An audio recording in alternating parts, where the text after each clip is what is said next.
E a Polícia Federal cumpre agora pela manhã 13 mandados de prisão preventiva e 15 de busca e apreensão contra a milícia no Rio de Janeiro. Kleber Rodrigues vem conversar com a gente ao vivo, direto do Rio, e traz as últimas atualizações sobre essa operação. Kleber, bom dia.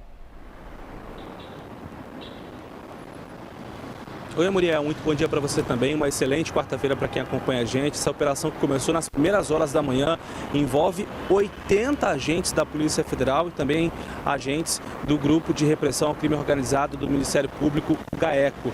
Essa operação tem o objetivo de cumprir 13 mandados de prisão preventiva e 15 mandados de busca e apreensão contra suspeitos de integrar um grupo de milícia, um grupo criminoso que atua em regiões aqui da capital fluminense. Na atualização mais recente, que foi divulgada há pouco pela Polícia Federal, ela informa que até o momento 10 pessoas foram presas, 5 delas hoje, outras 5 numa ação da PF que aconteceu ontem, que foi o desdobramento dessa ação.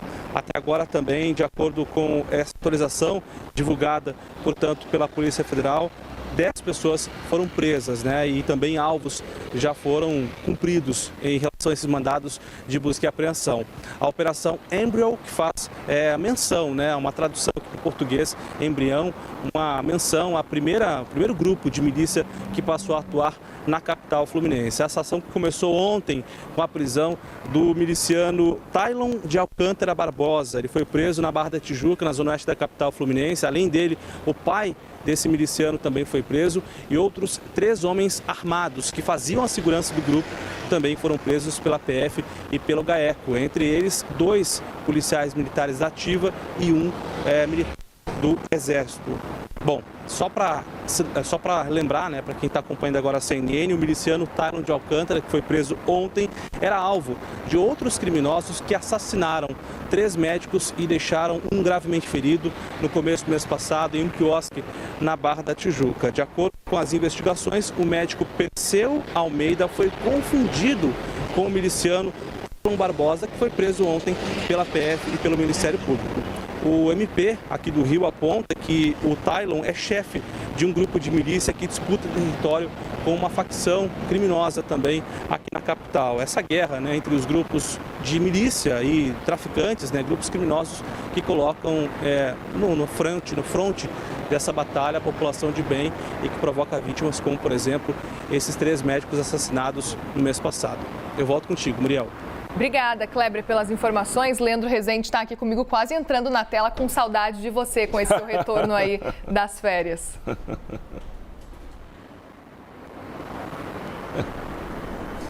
Pois é, voltando hoje já com muita informação, né? Infelizmente com mais essa informação de operação, a polícia nas ruas, mas é um assunto que é, infelizmente, corriqueiro aqui na capital e que o Leandro Rezende tem todas as informações.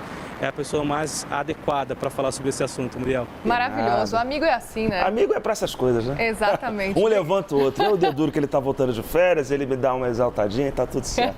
Valeu, Kleber. Fofura. Obrigada, Kleber. Queremos você, então, Leandro Rezende, para explicar esse contexto dessa operação agora.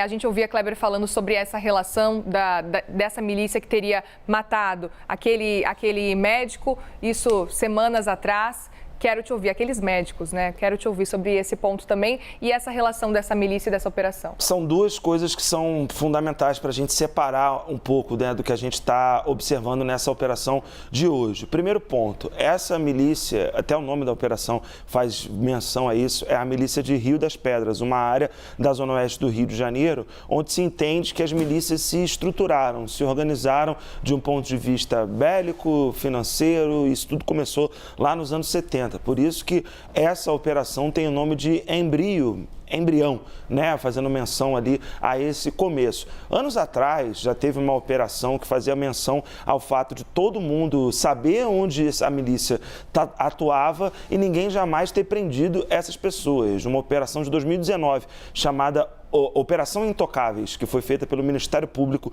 lá atrás, em 2019, que pela primeira vez deu um golpe duro em cima dessa milícia que atua em Rio das Pedras. Pois bem, de 2019 para 2023, obviamente, muita coisa aconteceu na dinâmica do crime e mais uma operação precisa ser feita para poder desarticular essa quadrilha de milicianos, que como essas duas operações, uma em 2019, intocáveis, a de hoje, em Brio, elas demonstram a milícia, ela vai se ressignificando e novas lideranças vão ascendendo. Isso, a dinâmica dela muda, mas o que não muda é essa presença incontestável de parte do Estado dentro da milícia e da milícia dentro de parte do Estado. Pois, por que eu estou dizendo isso?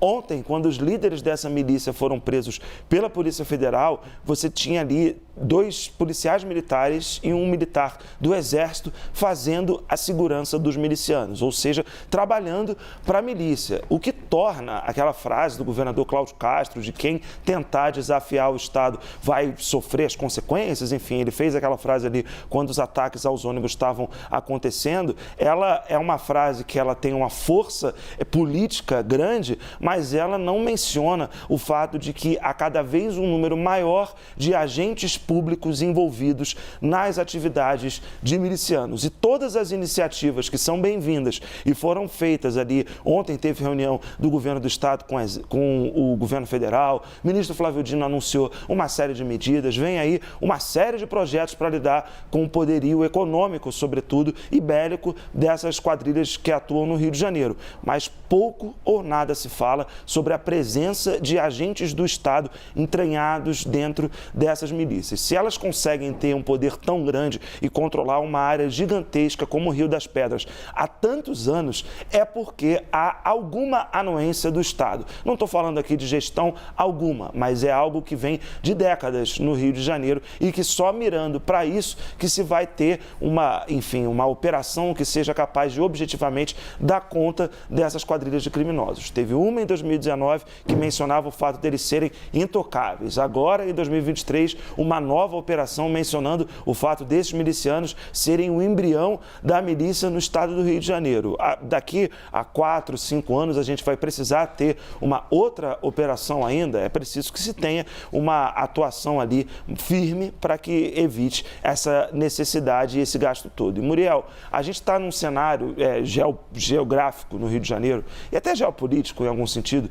de muita atenção, né? A gente tem uma milícia agora sofrendo um golpe muito importante, que é essa milícia que atua em Rio das Pedras. Semana passada, depois do que a gente viu acontecer lá com os ônibus, a milícia que atua em outras partes da Zona Oeste também tendo prisões importantes, um desfalque importante muito grande. E diante desse cenário, há uma série de informes da inteligência das polícias do Rio de Janeiro que estão apontando para uma possibilidade de conflitos entre essas milícias e quadrilhas de traficantes, entre essas milícias brigarem uma contra a outra, esses grupos de milicianos, e outros que estão aproveitando essas maiores sendo enfraquecidas, e traficantes também observando o cenário e aproveitando o momento para investir e avançar para cima de territórios. O grande problema de tudo isso, quem fica no meio é simplesmente a população da cidade do Rio de Janeiro, da zona oeste do Rio de Janeiro, que concentra 2/3 do território e a maior parte da população carioca mora na zona oeste da capital, e a população do Grande Rio, que também é muito afetada por esses conflitos que, segundo esses informes de inteligência, tem uma grande possibilidade de recrudescer, ou seja, aumentar diante desse cenário, que as prisões estão sendo feitas e são importantes, é importante que seja feita, mas é óbvio, uma facção observa como que a outra está se portando, Muriel. Sem dúvida, muito bom te ouvir sempre, meu amigo. Obrigada. Valeu, Muri.